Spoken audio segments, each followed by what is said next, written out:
Welcome to Heartbreak Chronicles. October twilight in Portland always comes too early. Griffin Ashford stood at the marble kitchen counter, watching the oak leaves outside transition from golden yellow to deep red, just like his 15-year marriage was experiencing a slow and irreversible change. As an electrical engineering contractor, he was accustomed to observing details, the path of every wire, the tightness of every connection, every potential hazard. This professional sensitivity was now projecting onto his family life. Genevieve's phone buzzed on the dining table, screen face down, a habit that began 3 months ago. She emerged from the bathroom with damp hair clinging to her shoulders, wearing a silk nightgown he had never seen before. Black lace, expensive, with the price tag already torn off. Dinner is ready. Griffin's voice echoed in the spacious, open kitchen. He had prepared her favorite pasta with his homemade tomato basil sauce. This was their wedding anniversary tradition recipe, though that date was still 2 months away.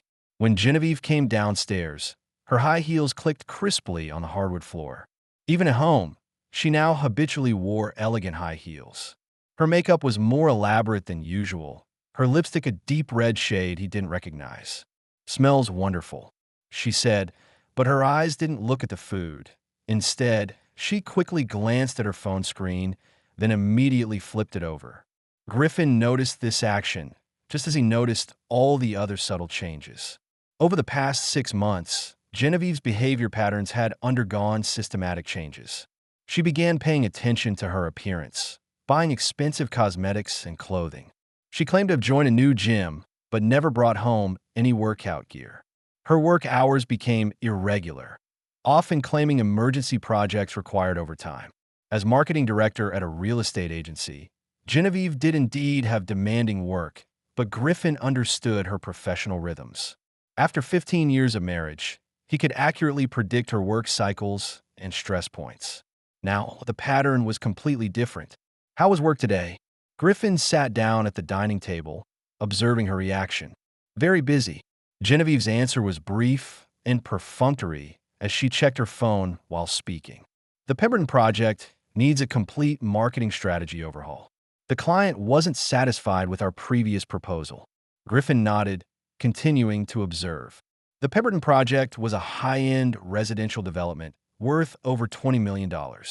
If strategy revisions were truly needed, Genevieve should display her characteristic professional anxiety. Furrowed brow, constantly arranging her hair, spreading documents on the dining table. But now she was just absent-mindedly playing with her pasta, her gaze unfocused. The phone rang again. This time, Genevieve's reaction was more obvious. Her cheeks flushed slightly, and the corners of her mouth involuntarily turned upward. "Work call?" Griffin inquired, keeping his tone casually conversational. "Probably." Genevieve reached for her phone, but the moment she touched the screen, her expression underwent a subtle change. Was it panic, excitement, or some mixture of other emotions? Griffin's angle allowed him to see the phone screen's reflection. In that decisive moment, he clearly read the message content. "Can't wait to be inside you again. Meet tonight at the usual place. Cameron." Time seemed to freeze. Griffin felt something inside his chest crack slightly, like the faint pop of high-voltage cables under overload. 15 years of marriage, 3 children, 1 house, 2 cars, joint bank accounts, vacation plans, retirement savings, all these elements that constituted their life suddenly rearranged themselves into a new, disturbing picture. "Interesting work information," Griffin said, his voice so steady it surprised even himself. Genevieve was about to take a large bite of pasta when she heard this, causing her to cough violently. Noodles sprayed from her mouth, red tomato sauce splashing on the white tablecloth like drops of blood. Her eyes filled with tears, and not just from choking. Griffin could read that fear. The fear of being discovered, the fear of lies being exposed, the fear of comfortable life coming to an end. "I'll get some napkins." Griffin stood up and walked toward the kitchen. His movements were unhurried, as if handling an ordinary dining accident. But deep inside, a new Griffin was awakening, a calm, calculating man who wouldn't be clouded by emotions. That night, Griffin sat alone in his home office. This room was located in the basement, originally designed by him to handle contracting business. The walls displayed various circuit diagrams and architectural blueprints, with bookshelves filled with technical manuals and standard specifications. Now, this would become his command center for plotting revenge. He opened his laptop and began systematically searching for information about Cameron. The advantage of the internet age is that almost everyone leaves traces online. Through LinkedIn, Griffin found Cameron Lawson's professional profile. 34 years old, sales director at Genevieve's company, graduate of Oregon State University Business School. The photo showed a handsome man with dark hair, blue eyes, and a confident smile. Further searches revealed more details. Cameron divorced 2 years ago, with court records showing the reason as irreconcilable differences. He had an 8-year-old daughter with visitation rights every other weekend. His Facebook page, though privacy protected, still showed some public photos, including one of him driving a black BMW M5. Griffin created a new spreadsheet and began recording all collected information: name, age, address, workplace, license plate number, regular gym, favorite restaurants. Every detail could be useful in the future. Over the next few days, Griffin's investigation became more in-depth. He used his identity as a contractor to easily obtain information about the Pearl Hotel. He knew the maintenance supervisor there, a Mexican-American named Eduardo. During a chance meeting, Griffin mentioned he might need to conduct an electrical system upgrade assessment for the hotel.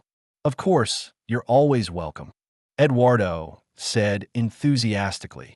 We have been having some minor issues lately. Several rooms on the 3rd floor keep tripping the breakers." "3rd floor?" Griffin inquired with professional interest. "That's the suite level, right?" "Yes, all our premium suites." Eduardo lowered his voice. "Honestly, some regular customers particularly love it there. The kind who come every week." Griffin's heartbeat quickened, but he maintained composure on the surface. "Regular customers? Business must be good at the hotel." "Yeah, there's one couple that's especially consistent." Eduardo smiled.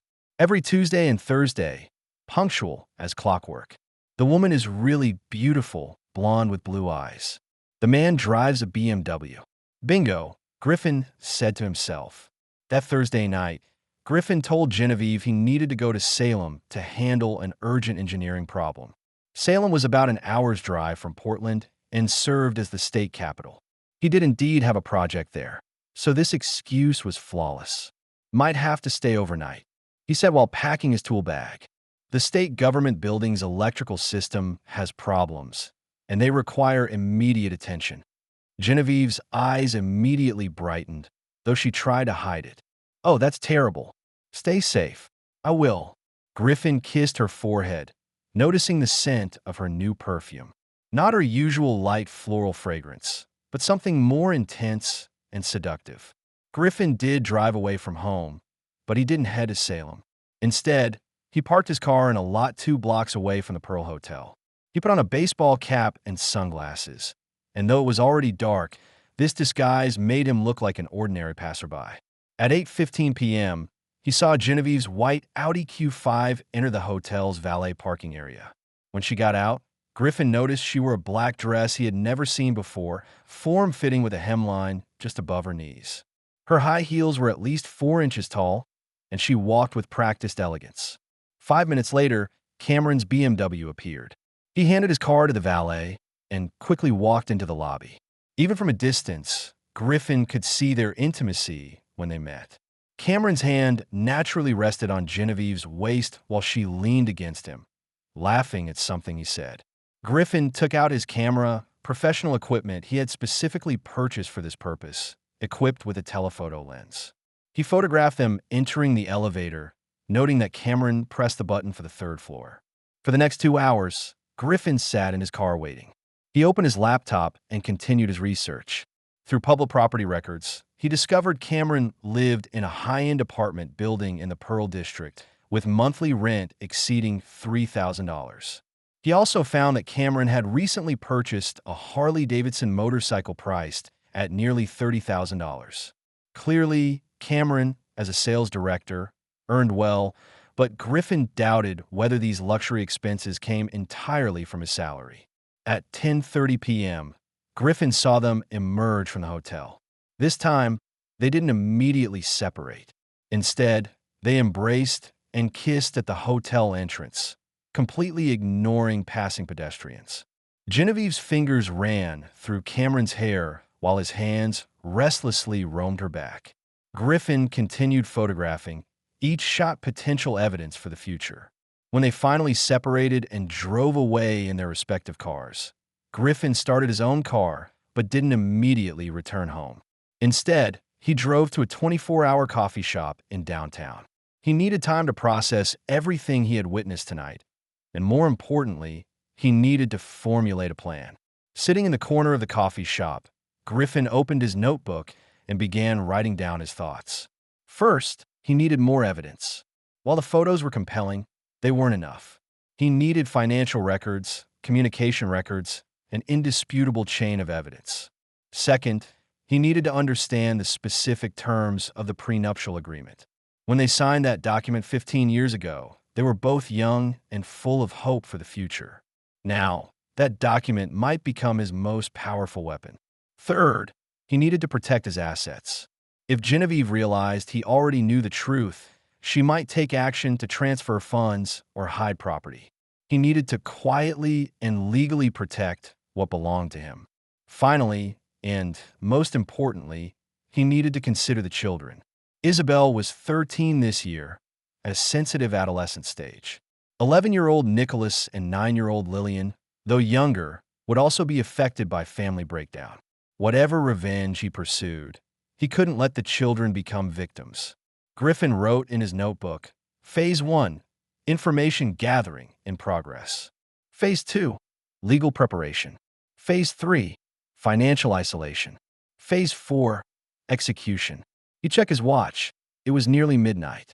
Time to go home and continue playing the role of an oblivious husband. When Griffin returned home, the house was completely dark. He quietly went upstairs and found Genevieve already asleep. She lay on her side, golden hair spread across the pillow. Even in sleep, her face wore an expression of satisfaction. Griffin stood at the bedroom doorway, looking at this woman he had once deeply loved. They had met in college when Genevieve was the star student of the business school, intelligent, beautiful, and ambitious. Their wedding was held at her parents' estate on a perfect June day, with her in a white wedding dress, tears in her eyes when she said, "I do." But that Genevieve no longer existed. Now lying in bed was a stranger, a betrayer, a woman about to pay the price for her actions. The next morning, life resumed its surface normalcy. Griffin rose early as usual, preparing breakfast for the family. The children came downstairs one by one, sitting sleepily at the dining table. "Dad, you came home really late last night." Isabel said. She was always the most sensitive one in the family. The Salem job was more complicated than expected. Griffin replied while pouring her a glass of orange juice. But it's all resolved. Genevieve came downstairs last, wearing a silk robe with slightly disheveled hair. "Good morning, darling." She kissed Griffin's cheek, just like every morning for the past 15 years. "Sleep well?" Griffin asked, noticing a suspicious red mark on her neck, almost hidden by her hair. "Very well," she answered, unconsciously adjusting the collar of her robe. "What about you? The drive must have been tiring." "It was fine," Griffin said. "By the way, I need to meet a new client downtown today. Might need to handle some business documents at the bank nearby." This wasn't entirely a lie. Griffin did plan to go to the bank, but not for business documents. After seeing the children off to school, Griffin went directly to their main bank. As a joint account holder, he had the right to view all transaction records. He requested printed, detailed statements for the past 6 months. The bank clerk, a friendly middle-aged woman, helped him print a thick stack of documents without many questions. "Need so many records for tax purposes?" she asked casually. "Something like that." Griffin answered vaguely. "Need to organize some financial matters." Back in his car, Griffin carefully studied these records. Soon, a pattern emerged. Every month, there were several suspicious cash withdrawals, ranging from hundreds to thousands of dollars. There were also some credit card payments directed to accounts he didn't recognize. More interestingly, he found several payments to the Pearl Hotel. Room charges, restaurant bills, even spa center expenses. All of these occurred on days when Genevieve claimed to be working overtime or traveling for business. Griffin highlighted all suspicious transactions with a fluorescent marker. Initial calculations showed that over the past 4 months, at least $50,000 have been spent on Genevieve's extramarital affair. This didn't include the new clothes, cosmetics, and other items she had purchased. Fury burned in Griffin's heart, but he forced himself to remain calm. This wasn't the time for emotional reactions. Every piece of evidence, every transaction, was ammunition for his future arsenal. Next, Griffin went to his law firm. Whitmore & Associates was one of Portland's finest family law firms. Griffin had met senior partner Charles Whitmore years ago when handling corporate legal matters. "Griffin, good to see you." Charles greeted him in his spacious office. "However, judging from your tone on the phone, this isn't a pleasant visit." "I'm afraid not." Griffin sat down, placing his collected evidence on the desk. "I need you to help me review my prenuptial agreement and discuss possible divorce proceedings." Charles's expression became serious. As an experienced divorce attorney, he had seen too many similar situations. He carefully examined the evidence Griffin brought, nodding occasionally. "From a legal standpoint, your position is very favorable," he said. "The prenuptial agreement clearly stipulates the consequences of infidelity. Unfaithfulness by either spouse results in forfeiture of rights to marital property division, retaining only personal property." "What about the house?" Griffin asked. "The house is entirely in your name, correct?" Charles reviewed the documents. "Yes, this shows the property deed bears only your name. While Genevieve might argue she contributed to the house's maintenance and improvements, legally, this is your personal property." "What about custody of the children?" "That's more complex." Charles leaned back in his chair. "Courts usually favor joint custody unless one party is proven unfit as a parent. Infidelity alone usually isn't sufficient to strip custody rights. But if you can prove her behavior negatively impacted the children, such as neglecting family responsibilities, that's different." Griffin nodded, mentally noting these points. "If I want full custody, what do I need?" "More evidence." Charles spoke frankly. "Proof that she spent time and money on the affair instead of family. Proof that her behavior patterns are unstable. Preferably also proof that her lover is unsuitable for contact with children." "Cameron Lawson." Griffin said the name as if spitting out something bitter. "Is he divorced? Any history of violence?" "I can investigate that." Charles made a note. "If there is, that will be very helpful for your case." They discussed more details, including how to protect Griffin's business assets, how to prevent Genevieve from transferring property once she learned the truth, and optimal timing for action. "My advice is," Charles finally said, "continue gathering evidence, but simultaneously begin quietly separating your finances. Open new accounts with only your name. Ensure your business assets are protected. When you're ready to take action, we can proceed swiftly." Leaving the law office, Griffin felt both heavy and relieved. Heavy because his marriage was indeed ending. Relieved because he now had a clear course of action. Over the next 2 weeks, Griffin became a master spy. He installed a GPS tracker in Genevieve's car, a small device that could transmit location information to his phone in real time. He also installed keylogger software on the home computer, though this was morally questionable, but he needed to understand Genevieve's online activities. Through these means, Griffin discovered more shocking details. Genevieve and Cameron weren't just having a physical relationship. They were planning a future, discussing the possibility of living together after Genevieve's divorce. Worse still, Cameron seemed to be encouraging Genevieve to find ways to extract more money from Griffin. One intercepted email was particularly piercing. "Darling, don't worry about money. Griffin makes enough. He owes you this. 15 years of marriage, you sacrificed your career development to care for the family. If you're getting divorced, make sure you get everything you deserve. The house is worth at least $700,000. His company is worth even more. Get a good lawyer. You can claim half. Reading this, Griffin nearly smashed his coffee cup against the wall. Cameron wasn't just destroying his marriage. He was plotting to plunder his property. But this email also gave Griffin important information. They were seriously considering divorce, just hadn't taken action yet. This gave him time to prepare his own plan. The second weekend of November marked a turning point in Griffin's plan. That Saturday morning, when Genevieve announced she was attending a marketing seminar, Griffin already knew her actual destination, Salishan Resort on the coast, a high-end resort known for its romantic atmosphere. The seminar lasts the whole weekend?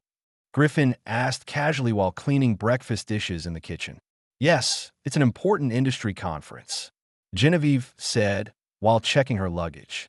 Griffin noticed several pieces of brand new lingerie inside, with price tags still attached. The company wants the entire marketing team to attend. Need me to drive you? Griffin asked, knowing she would refuse. No need. I've arranged a carpool with a colleague. Genevieve quickly answered, avoiding his gaze. Camille will pick me up. Griffin nodded. Camille was indeed Genevieve's colleague, but he knew she wouldn't be the one picking up Genevieve. Through GPS tracking, he had already confirmed Cameron's BMW had been parked at the Starbucks parking lot 2 streets away since last night. The children all had their own arrangements this weekend.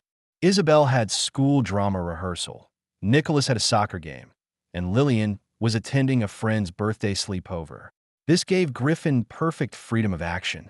Soon after Genevieve left, Griffin began executing his long-planned operation.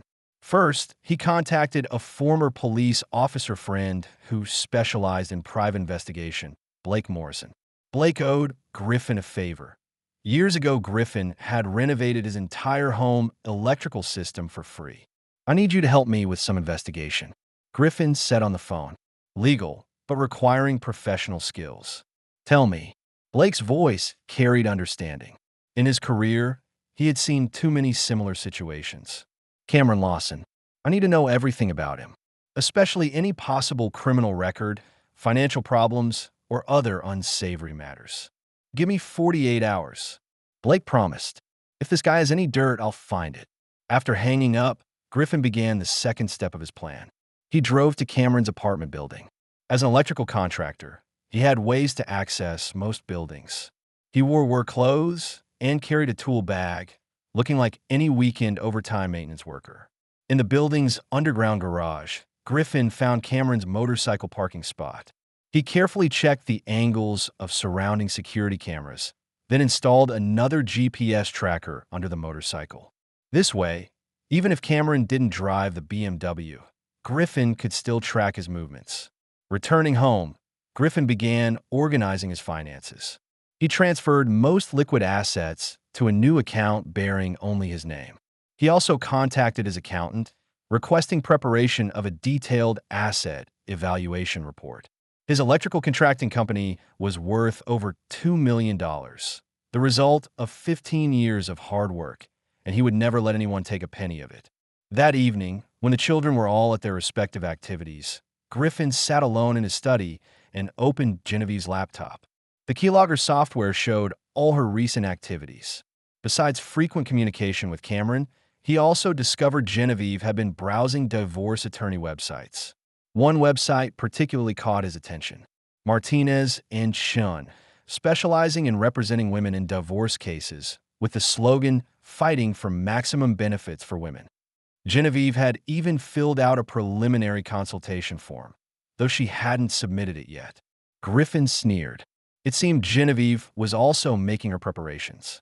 But what she didn't know was that she was already too late. Sunday afternoon, Blake Morrison brought his investigation results. Your instincts were right, Blake said, handing Griffin a thick folder. Cameron Lawson isn't as clean as he appears on the surface. Griffin opened the folder and began reading.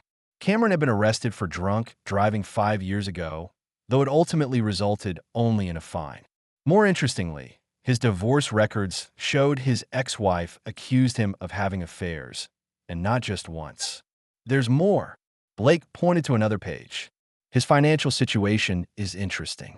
On the surface, he earns $120,000 annually, but his spending far exceeds this level. Either he has other income sources or he's heavily in debt. Gambling, Griffin speculated. Very likely. Blake nodded. I found he frequently visits Indian casinos. There are also some suspicious cash deposits, possibly from borrowing. This information made Griffin's plan even more complete. A man with gambling problems, financially unstable, with a bad record. Such a person was unsuitable for contact with his children. Sunday night, Genevieve returned home. She looked radiant, her entire being emanating happiness. This obvious satisfaction deeply stung Griffin, but he maintained surface calm. How was the seminar? He asked while helping with her luggage. Very rewarding, Genevieve said excitedly. I learned many new marketing strategies. I'll share them with the team tomorrow. Griffin noticed a new necklace around her neck, an exquisite platinum pendant. Beautiful necklace, he commented.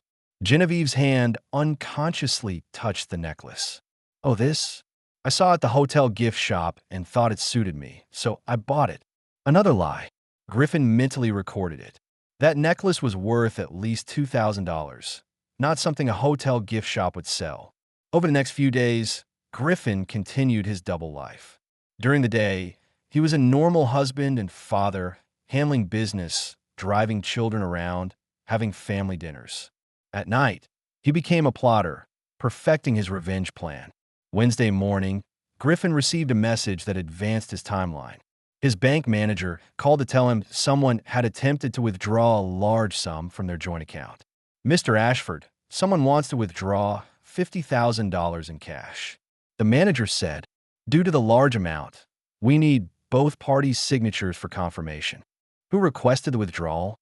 Griffin asked, though he already knew the answer. Your wife, Genevieve Ashford. She said it was for an investment opportunity. Please temporarily freeze this request. Griffin said, I need to understand the specific situation first. After hanging up, Griffin realized Genevieve was accelerating her pace. Perhaps she sensed something, or perhaps Cameron was pressuring her. Either way, Griffin couldn't wait any longer. That afternoon, Griffin made an important decision. He sent Cameron a text message using a newly purchased prepaid phone. I know about you and my wife. We need to talk.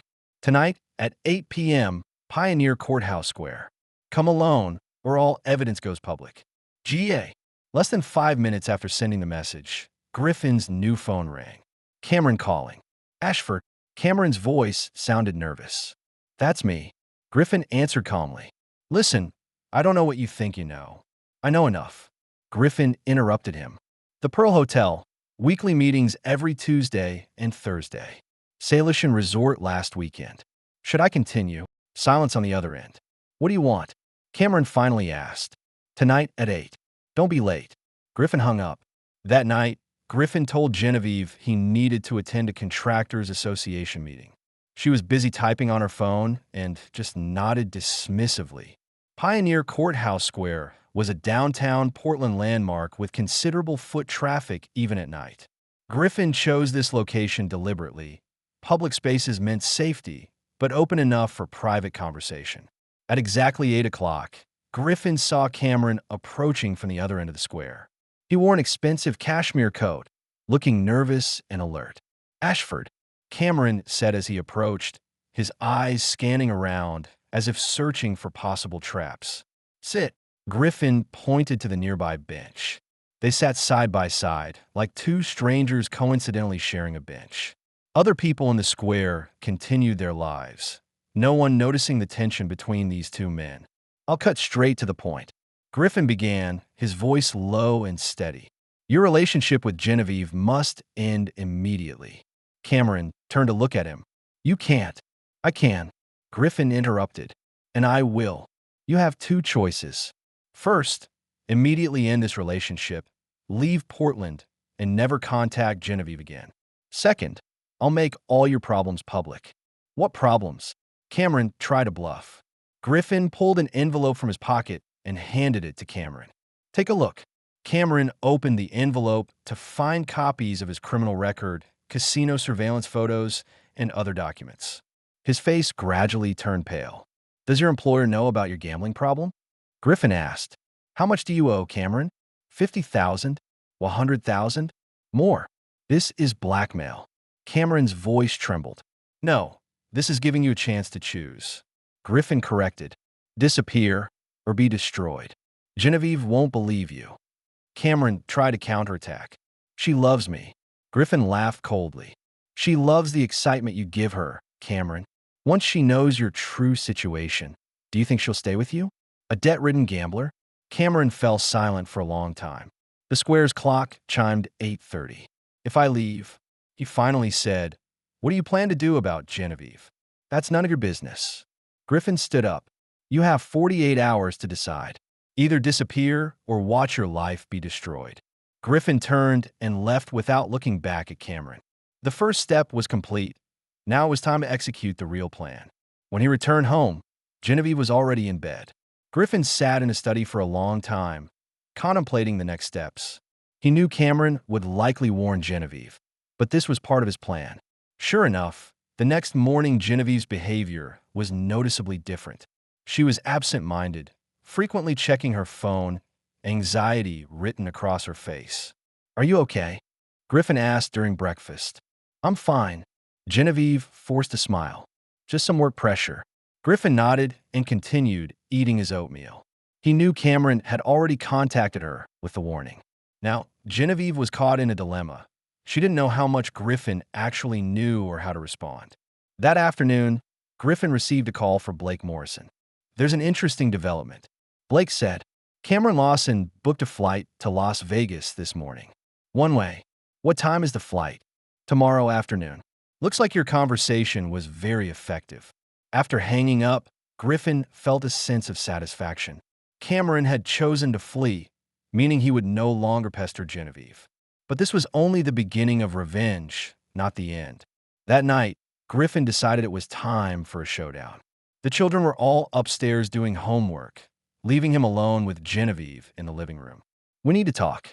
Griffin turned off the television and faced his wife.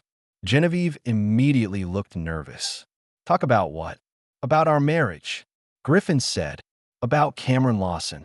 Genevieve's face instantly lost all color. I don't understand what you're talking about. Griffin stood up and walked to the fireplace. The shelf there displayed their wedding photo. 15 years ago, they looked so young, so happy. Stop lying, Genevieve. His voice was so calm it frightened Genevieve. I know everything. The Pearl Hotel, weekly meetings, last weekend's Salish trip. I even know the price of that necklace he gave you. Genevieve's hand unconsciously moved to her neck, where nothing hung. She had already hidden the necklace. Griffin, I can explain. Explain what? Griffin turned around, his eyes showing no anger, only coldness. Explain how you betrayed our marriage. Explain how you used money I earned to maintain your affair. Explain how you lied in front of the children. Tears began flowing from Genevieve's eyes. It's not what you think. I never meant to hurt you. But you did. Griffin took out a folder from under the coffee table containing all the evidence. Photos, bank records, hotel bills. 4 months, Genevieve. You maintained this relationship for 4 months, spending at least $120,000 of our money. Genevieve looked at the evidence, knowing she could no longer deny it. I'm sorry. Sorry. Griffin's voice showed emotional fluctuation for the first time. You think saying sorry can erase all this? We can go to marriage counseling. Genevieve said desperately. For the children's sake, we could try to repair. No. Griffin's answer was decisive. I've already seen a lawyer. Divorce papers are ready. According to our prenuptial agreement, you will lose all rights to this house, any claim to my company, and most of the marital property. You can't do this. Genevieve stood up, her face mixing anger and fear. I'm the children's mother. You should have remembered that first. Griffin replied coldly. When you were in hotel rooms, when you lied to the children about working overtime. Griffin, please. One more thing. Griffin interrupted her. Cameron Lawson will leave Portland tomorrow. He'll never come back. Genevieve looked at him in shock. What did you do? I gave him a choice. Griffin said, it seems he made the wise decision. You threatened him? I simply made him understand the consequences of continuing this relationship. Griffin took out the divorce agreement. Now it's your turn to choose. Sign, and we can handle this civilly. Or refuse, and let everyone in court know what you did. Genevieve collapsed onto the sofa, tears flowing uncontrollably. Her perfect world had crumbled overnight. Cameron had abandoned her, Griffin wouldn't forgive her, and she was about to lose everything. "What about the children?" she asked through sobs. "I'll petition for primary custody," Griffin said, "but I won't prevent you from seeing them, provided you prove yourself a qualified mother." "This isn't fair." Genevieve shook her head. "One mistake, and I have to pay such a heavy price." "This wasn't one mistake, Genevieve," Griffin corrected. "This was 4 months of continuous betrayal. Hundreds of lies. Systematic destruction of our family." Griffin placed the divorce agreement on the coffee table. "You have 1 week to consider. I suggest finding a lawyer to review it, though I can tell you that you have no bargaining chips." With that, Griffin left the living room, leaving Genevieve to face the ruins caused by her choices. Over the next few days, the atmosphere at home became unusually tense. Griffin moved to the guest room, and they maintained surface harmony in front of the children, but barely spoke privately. Genevieve did meet with a lawyer, but the advice she received made her even more desperate. The prenuptial agreement terms were clear, her infidelity was fully proven, and she had virtually no position to demand property division. Worse, Cameron had truly disappeared. He didn't return her calls or messages. When she drove to his apartment, she found he had already moved out. When she needed him most, he had abandoned her. A week later, after the children were all asleep, Genevieve knocked on Griffin's guest room door. "Come in," Griffin said. Genevieve entered the room with the divorce agreement in hand. She looked much more haggard, her eyes red and swollen from obvious crying. "I signed it." She placed the document on the table. Griffin checked the signature and nodded. "Wise choice. I have only one request," Genevieve said. "Please don't tell the children the specific reason. Just say we had irreconcilable differences." Griffin considered this. "If you cooperate with the divorce proceedings without causing trouble, I can agree to that." "Thank you." Genevieve turned to leave, but stopped at the door. "Griffin, I really am sorry. I don't know why this happened." "I don't know either," Griffin replied.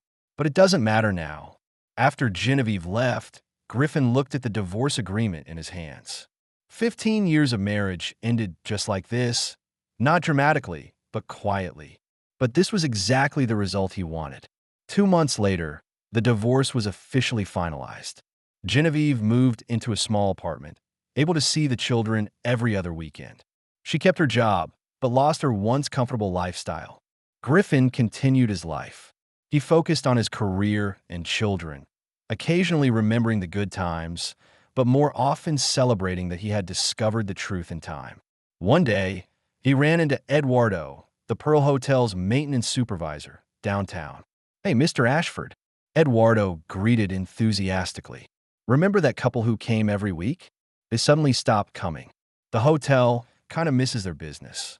Griffin smiled. "Maybe they found a new place." "Maybe." Eduardo shrugged. "By the way, when are you coming to check our electrical system?" "Next week," Griffin said. "I'll call you." Life moved forward. Griffin's company business flourished, and though the children experienced family upheaval, they grew up healthy under his care. Isabel got the lead role in the school drama performance. Nicholas's soccer team reached the state championship, and Lillian won first place in the science fair. As for Genevieve, Griffin occasionally heard news about her. She tried to start dating again, but seemed to have difficulty finding suitable partners. Cameron Lawson had completely disappeared from her life, as if he had never existed. One autumn evening a year later, Griffin stood at the same kitchen window, looking at the same oak tree. The leaves once again changed from green to golden yellow, then to deep red. Nature's cycle continued, unaffected by human emotional entanglements. His phone rang, Isabel calling. "Dad, when are you coming home?